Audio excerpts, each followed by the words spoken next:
This shot is made by AI. Well, at least most of it.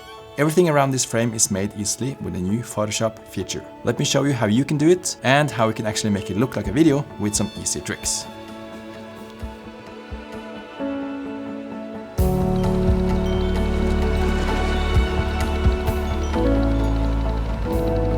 You guys have probably seen people using Photoshop to expand their frame. They use generate fill in Photoshop to add things like on this side, up here, to this side and down here. And sometimes it can be really impressive actually. So, but how can you use this for a purpose, for storytelling in your short films? Let's look at it today in our editing software and see how you also can use it more organically and make it feel like it's a part of the shot, the video. To do this AI extension, you have to have the beta version of Photoshop.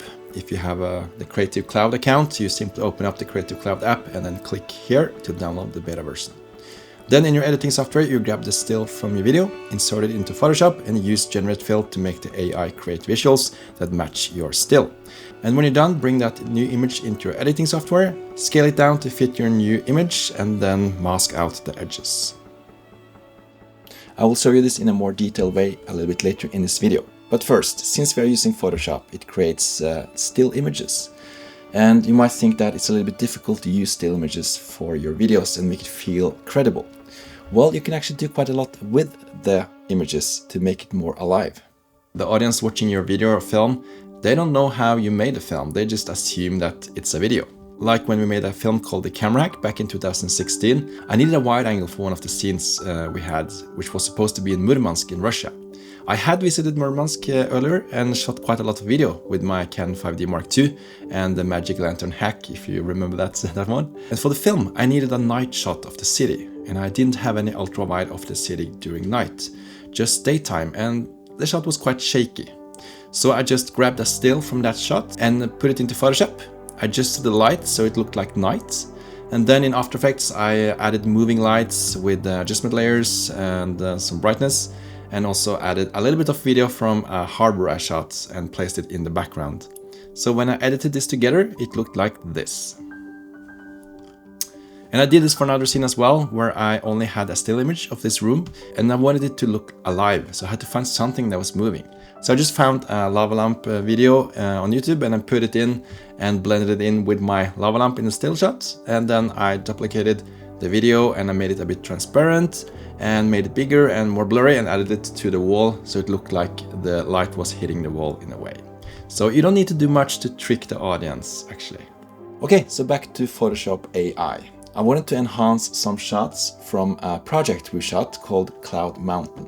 So we shot quite a lot of scenes for this project already, and there was particularly one scene I wanted to enhance using the AI, because what we wanted for this scene was to introduce the main character's home, and we wanted a quite big library to show that he was had a big house, that he had done a lot of research. His wife was like this scientist doing a lot of research. So we made actually this library at our office. We used some of the furniture we had. Aaron helped us out with the set design, created a lot of fake books using just paper. So we managed to create a kind of a medium-sized library. During the pre-production of this scene, I looked for a lot of other locations to see if we could find a library that was big and old. It was really hard. It was really hard. It was expensive. Those who were available was really expensive. So we ended up building the whole library at our office. So this was the result, and we're pretty happy with it.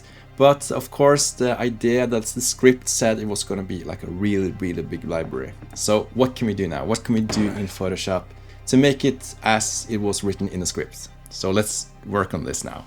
So I'm just pressing the color tab here, removing the LUT on the color grade we have on it, and right click and grab still. I'm going to export it and then open up in Photoshop.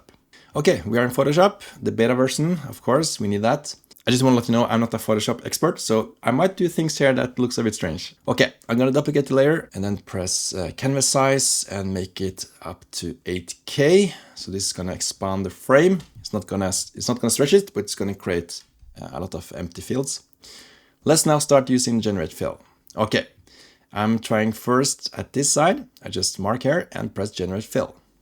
Let's see what it creates. Okay, wow. Already you can see This is just crazy. What the Photoshop does is that it matches the lighting and even the perspective. Like it knows we are filming like in towards this room. It's crazy. So you get 3 options to choose from the first time. You press generate fill. I want to do it one more time just to see if we can get more options. I did this 3 times before I wrote in shelf, because you can write in a prompt to make it go into a direction. So I just wrote shelf. So after some different suggestions, this was the one I was most happy with. So I made a new one to, of course, we're going to fill out the whole frame. I just continued generating all the different corners and chose the ones I like the most.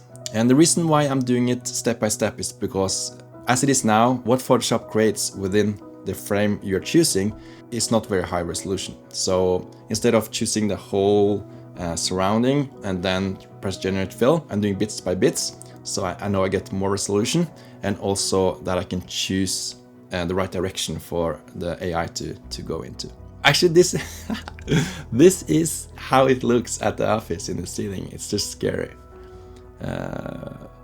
Yeah, it's just crazy. And look at the perspective again. It's like it knows the perspective. It's just crazy, and the lighting and everything. And that you got 3 options to choose from, and you can do it over and over again. It's just amazing. So after only 10 minutes, the AI had created quite a lot for my image. Since the final film is going to be on 239, we can now see the power cords, power extension on the floor, because it's not supposed to be there when we are cropping the image. We see it now, so I'm just going to remove it, and this is also genius. You can just select something in the shot and press generate fill, or you can select it and type remove, and then it will remove the object. Okay, let's continue building this room. We're soon done now. Just gonna do the floor, and then okay, this is the room. Crazy. Okay, so what I want to do now is to make it more alive. I want to make it feel like it's more of a video and not a still image. So I wanted to try and create some depth and create some movement in DaVinci with a perspective. So I'm going to try to create some foreground. I'm going to just select here, press generate fill, and type in shelf foreground just to see what it creates. Let's see. Oh, yeah, okay. Okay, sometimes it just creates something really strange. I don't know why, but this is the beta version, so sometimes you get strange things. Let's try one more time to see if we can create. Let's do it on this side now. Okay, generate fill. Let's try bench. See what it creates. Oh, nice. Again, the perspective is crazy. Okay, I think this one. Just look at the reflection from this lamp and down, and this one. It just, I don't know what to say. Again, this is a library. We have a lot of old books and stuff. I want to see if we can just put some old books on this this bench or table or what we call it. Just gonna type in old books and see what it creates. Oh, nice. And also, see, it's blurry. It's blurry. It understands that this is close to the camera. So the book and the table is blurry. And again, see the lighting. Like the light hits the book on the edge there. Wow. I just want to do something fun now. Let's just see if we can create a lamp. So floor lamp, just to see what happens. Maybe the lamp creates an old floor lamp. See if the light creates something around it. It only affects what's inside the square you made, and actually it doesn't affect anything here now, it's just a lamp. But let's try to make another foreground. Old bench with old maps. Okay, what is this? Okay, let's just do old bench. Old bench, and then add some old paper. Stack of books. Ooh, nice. I like that. Let's see if we can create some more, because we have a lot of practicals here. We have a lot of small lamps around the room. Let's try to add a lamp in this shelf. Old table lamp. Ah, look at that. I'm gonna quickly make it blurry and also a little bit less bright. And then just gonna select here and remove. There we go. Remove those strange things. Now this looks fake, right? Because it should be bright around it. It's like the light should hit the books around it. I have a quick trick for you guys. I'm just gonna find the layers that are around this lamp. Then I'm gonna go to Dodge tool and up here and choose a little bit more exposure. Range, go to shadows. I'm just gonna select the books around. Yeah, maybe that's better. I want to see if we can create another type of ceiling because this ceiling is typical office or it's not very pretty. So let's see what I can create. Let's try wooden ceiling just to see what it creates. Creative ideas from the AI. What's the trick? Oh, maybe this one. Just gonna adjust it a little bit with brightness and stuff like that. Make it more blended into the rest of the room. I don't want it to take too much attention from the main character. Okay, so about 30 minutes has passed and I want to try and use this image for the test we're doing.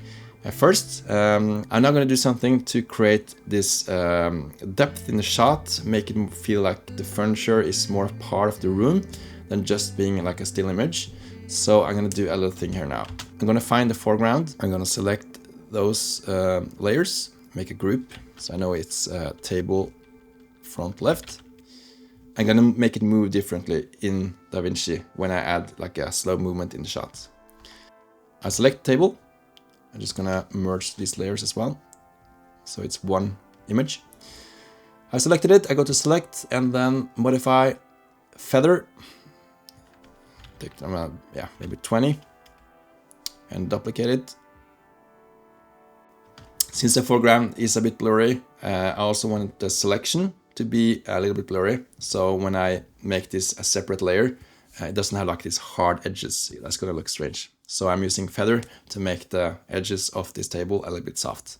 I'm gonna do the same with the table to the right. Okay, so now we selected both of them, made them into their own layers. I'm gonna now export first the background without the tables.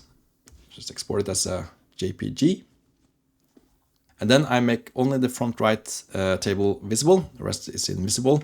I'm gonna export it as PNG 24. So all the background is transparent. And then I do the same with the left table. So we're back in DaVinci. I'm gonna now insert the new background we have made. I'm just gonna drag it down to our shot. And now I put the video clip itself above the background image. And then make it a little bit transparent because now we're gonna match them. And then I scale it down to fit the shots. Yeah, something like that. Nice. And then you see that we still have some of the old stuff from the image. So I'm just gonna use cropping here on the right side and crop out everything that is not AI made. There we go. When you play back now, we can see that he's moving inside this big library. And this is kind of okay. It's like, it would work, I think. I think people would get tricked because there's nothing that should supposed to move around in this library. It could just be static. But I wanted to make it even more credible. That's why I made the foreground as separate layers. So I'm gonna add those at the top. I see now that they look a bit wet. They look a bit wet, but that's okay. This is just a quick test. Okay, so I added both of them. I'm gonna now make a movement.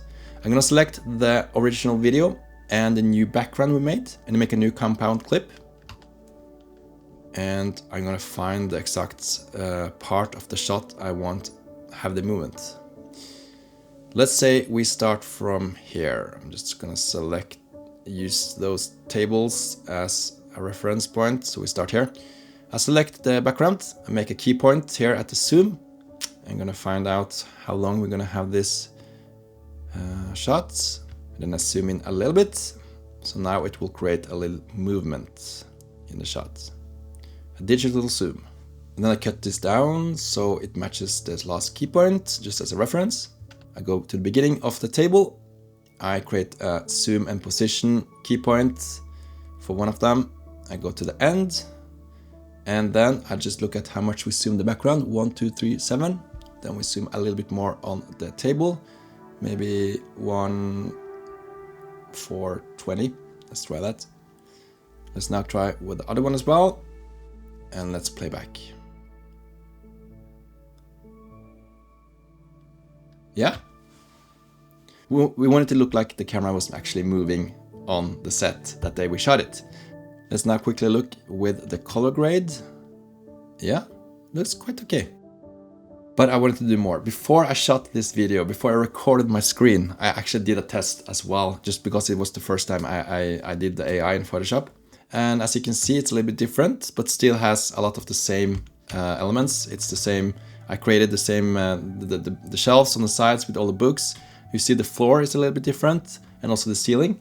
But I like some of this. I like the shelf on the left side. So let's try to do something more in this shot.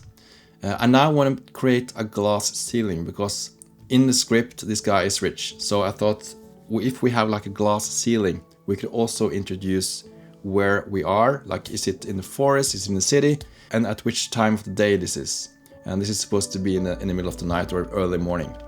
So let's select the ceiling and see if we can have a glass ceiling night. And just go scrub through this. Oh, that's big moon. Just glass ceiling maybe. I like this one. Now let's try to choose the floor. I'm gonna make it. I'm gonna make the glass ceiling more transparent very soon. I'm just gonna change the floor first. Yeah, I like this one. I think we can make it blend in, like it can fit. I just had to make it a little bit less bright. Just drag everything down and then select the curve to just hit the floor to make it a little bit darker. Okay. And then I'm gonna do the same with the glass ceiling.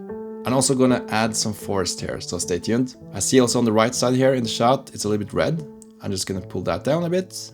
I'm gonna separate the shelf on the left side from the rest of the image, because I'm gonna move it in a different way, just as we did in DaVinci. Okay, we're back in DaVinci. We have the new background. Okay, good.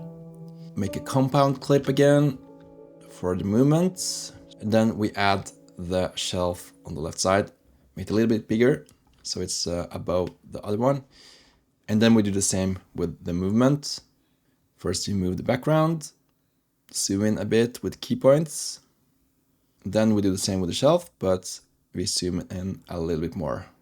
So because it's in the foreground, of course, so it's moving quicker than the background. Good. Okay, let's make this even more interesting. I'm going to add a landscape outside the glass ceiling. At our production company, we have license on something called ArtGrid. So we have access to a lot of stock footage, high quality stock footage. I'm going to try and see if we can find some trees during night. And here you can choose if it's supposed to be on a tripod. It should be on the tripod because we want to have full control of the movement. Our original video was shot on a tripod, so we want to have tripod here as well. This looks quite good. The perspective is a little bit off compared to what we have from our original shot, but let's see what we can do with this one. I'm gonna download it in 6K. I'm gonna duplicate the background so we have 2 layers. I'm gonna put it up and then add the forest in between. Then I go search for key and then go into 3D keyer, put that on the top layer of the background, and then adjust this one until I've selected the glass. Let's see, now it's the glass itself is transparent. I'm gonna scale down the forest and place it approximately where it's gonna be. As you can see, the video is a little bit outside the glass ceiling as well, so I'm gonna go into the color tab. I'm gonna select a stock video and use the mask tool around, and then go in here, press right click and add alpha output, and then you see that it has cropped that video. Yeah, first I'm gonna make a movement with the forest so it matches the movement of our camera. It's not gonna be a lot of movement because it's even further away from the camera, so it has less movement. But it still has to have some movement to make it credible. Yeah, some of the trees look a bit strange, but let's go for this now, just so you understand the process. I'm gonna now adjust the key we added, the 3D key, so it's less transparent. That makes it more credible, I hope.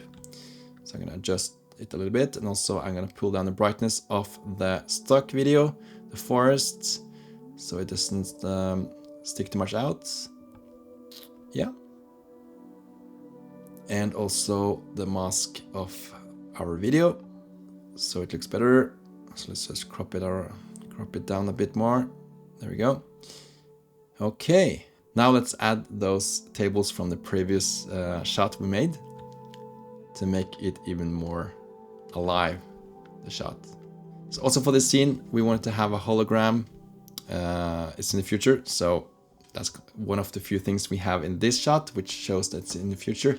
I found one on ArtGrid, hologram effect. I'm just gonna use that as a reference now for later. Just gonna adjust it a bit so it fits even more with the original hologram little light we have from Small Rig here. If you have seen the video where we made this scene, you probably saw that we used like these small rig lamps to create the hologram. Let's add some sounds. We are using Epidemic Sound in all our videos. I'm gonna find the sound effects there as well. I'm gonna search for hologram. Okay, and download those. Every video we upload on YouTube, we use music from Epidemic Sound, so we don't get any problems when we upload. If you want to test out Epidemic Sound for free yourself, there's a 30 days free trial link in the description. Let's add the sound effects from Epidemic Sound and the music from Epidemic, and this is the final result. Hologram programs activated.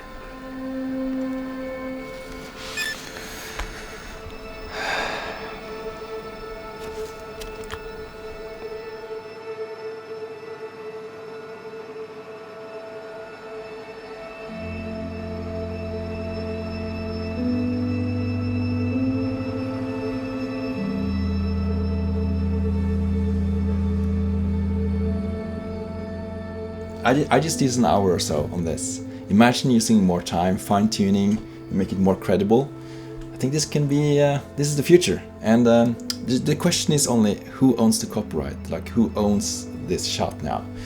I read that everything that is generated by AI, no one owns because it's not created by a human. So if that's the case, this shot, I can use it, but I don't own the whole shots. I only own the middle part, so people can copy it except the middle part because that's been shot by us, the humans, in a way. Yeah.